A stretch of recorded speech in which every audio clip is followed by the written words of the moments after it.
दोस्तों 1960 के दशक में जापान में हर साल रोड एक्सीडेंट्स के कारण मरने वाले लोगों की संख्या 1894 की पहली सीनो जापानीज वॉर में मरने वाले लोगों से भी ज्यादा थी। लेकिन 2021 में जापान ने अपनी हिस्ट्री की सबसे कम रोड कैजुअलिटीज देखी हैं, जहाँ भारत में 2021 में 1,55,000 से ज्यादा लोगों ने रोड एक्सीडेंट में अपनी जान गंवाई, वहीं जापान में नंबर 3,000 से भी कम था।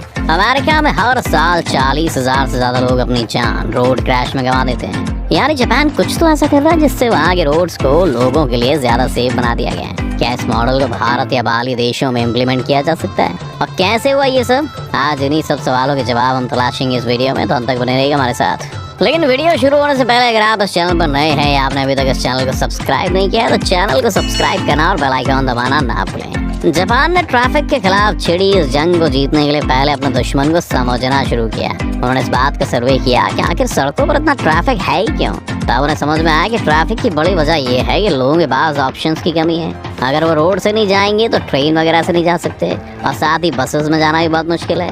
इसीलिए जापान ने सबसे पहले अपने पब्लिक ट्रांसपोर्ट सिस्टम को मजबूत करना शुरू किया और हाई स्पीड ट्रेन को प्रमोट किया।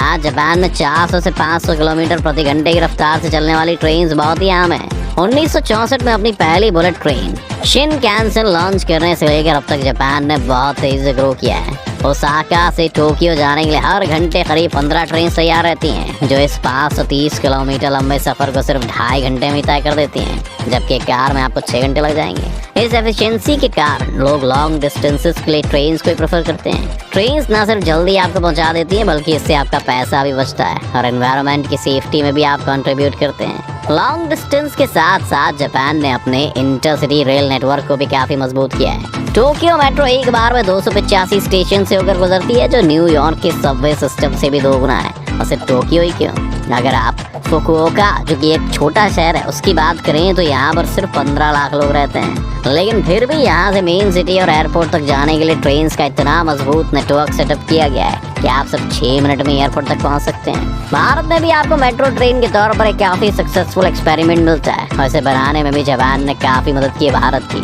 आज दिल्ली का ज्यादातर ट्रैफिक सिर्फ इसलिए बचा हुआ है क्योंकि यहाँ पर मेट्रो है, लेकिन इसके साथ साथ ही न सिर्फ आपका एफिशिएंट होना है बल्कि सेफ्टी भी एक बहुत बड़ा फैक्टर है। जापान की बुलेट ट्रेन न सिर्फ फास्ट है बल्कि सेफ और कंफर्टेबल भी है। वहीं अगर मुंबई की बात करें तो हर साल मुंबई में 700 लोगों की मौत तो सिर्फ ट्रेन से गिरकर ही हो जाती है। जापान के इस रेलवे नेटवर्क की मदद से उन्होंने सबसे पहले रोड पर कार्स को ही कम कर दिया, जिसने ऑटोमेटिकली कार क्रैशेस के चांसेस को घटा दिया।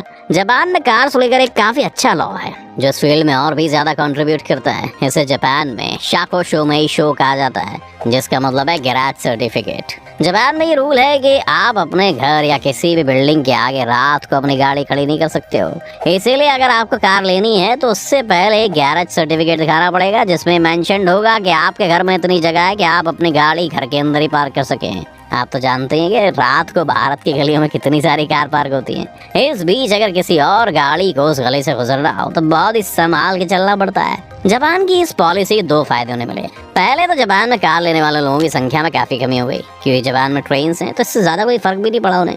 इसका एक दूसरा फायदा ये भी है कि जिन लोगों के पास कार्स हैं उनके लिए रोड्स अब ज्यादा क्लियर हैं, उसमें इनफ स्पेस है ताकि छोटे मोटे एक्सीडेंट्स को अवॉइड भी किया जा सके।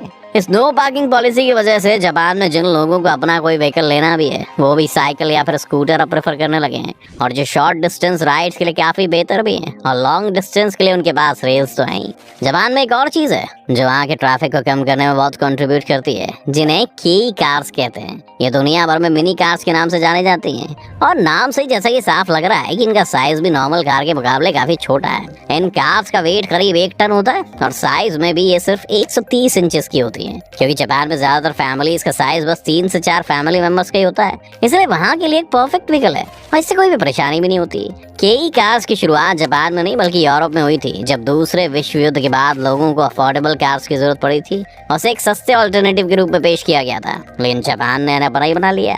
आज इन कार्स की कीमत भी जापान में बहुत कम है, क्योंकि इन कार्स के लिए सरकार सब्सिडी देकर अपनी जेब से पैसा खर्च करती है। इससे एक फायदा ये हुआ कि जापान में जिन लोगों के पास भी कार है वो भी इन्हें एक सेकेंड हैंड या थर्ड व्हीकल की तरह खरीद लेते हैं, ताकि छोटे मोटे कामों के लिए बड़ी गाड़ियां उन्हें बाहर न ले जानी पड़े। आज जापान में बिकने वाली सभी कार्स में से 1/3 कार्स ये मिनी कार्स ही हैं। कई कार्स का तो ये फायदा है ही कि वो रोड पर कम जगह लेती हैं और जल्दी ट्रैफिक से निकल सकती हैं, लेकिन इनके कम वेट के कारण किसी टक्कर के दौरान इनका कोलिजन फोर्स भी कम रहता है और कार में बैठे लोग नुकसान से बच जाते हैं। इसके साथ साथ इन कार का जो फ्रंट होता है वो ज्यादातर फ्लैट रहता है, जिस वजह से ड्राइवर को रोड पर जिन ब्लाइंड स्पॉट का सामना करना पड़ता है वो भी काफी हद तक रिड्यूस हो जाते हैं। मिनी कार्स को वैसे टाटा नैनो के रूप में भी भारत में ट्राई किया गया था, जो कि उतना सक्सेसफुल नहीं रही। लेकिन अब कुछ और गाड़ियां हम रोड पर देखते हैं जो साइज में किसी सेडान से ज्यादा छोटी हैं, लेकिन लुक्स और पावर में एक नॉर्मल आदमी के लिए ठीक मानी जाती हैं। इसलिए इस ट्रेंड को हम अच्छे से फॉलो कर ही रहे हैं। फ्रांस की कंपनी सिट्रोन ने भी 2 साल पहले एक 6000 यूरो की कार को वहां लॉन्च किया था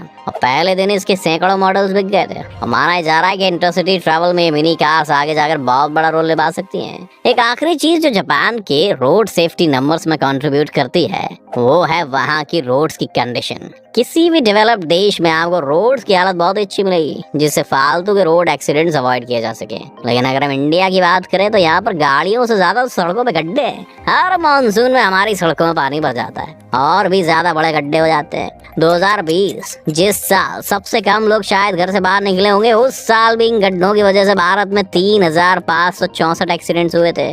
2019 में ये नंबर 4775 था और ये तब हुआ था जब भारत सरकार ने रोड्स की कंडीशन पर ध्यान देना भी शुरू कर दिया है, वरना 2016 में सिर्फ गड्ढों की वजह से भारत में 9423 एक्सीडेंट्स हुए थे, जो अब गिरकर 3564 पर पहुंचे। हमारे देश की रोड कंडीशंस में एक बड़ा गुनहगार करप्शन भी रहा है। इसका एक अच्छा एग्जाम्पल हमें अक्षय कुमार की फिल्म खट्टा मीठा में मिलता है, जिसमें सचिन टिचकुले नाम का अक्षय कुमार का कैरेक्टर एक रोड कॉन्ट्रैक्टर है और किस तरह वो चंद पैसे बचाने के लिए रोड कंस्ट्रक्शन में घटिया और सस्ते मटेरियल्स का इस्तेमाल करता है। वो फिल्म थी पर सच्चाई से कुछ ज्यादा दूर नहीं थी दोस्तों, वरना आप खुद ही सोचिए कि हर साल आपके इलाके की सड़क अपने आप आखिर कैसे टूट जाती है। क्या भारत का मौसम इतना खराब है? तो अगर रिवाइंड करें तो जापान के रोड एक्सीडेंट्स में आई गिरावट के पीछे हमें 4 कारण मिलते हैं। पहला है कि उनका पब्लिक ट्रांसपोर्ट और रेलवे नेटवर्क का मजबूत होना, जो कि बहुत ही एफिशिएंटली और कंफर्टेबली लोगों को यहाँ से वहाँ ले जाने में सक्षम है। इसके बाद है उनकी नो पार्किंग पॉलिसी, जो लोगों को कार लेने से रोकती है। और फिर है वहाँ मिनी कार्स का पॉपुलर होना,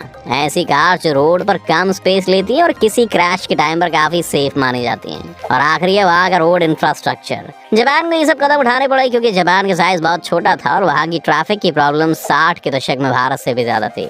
लेकिन अब वो वक्त आ गया है कि भारत भी जापान से कुछ सीखे।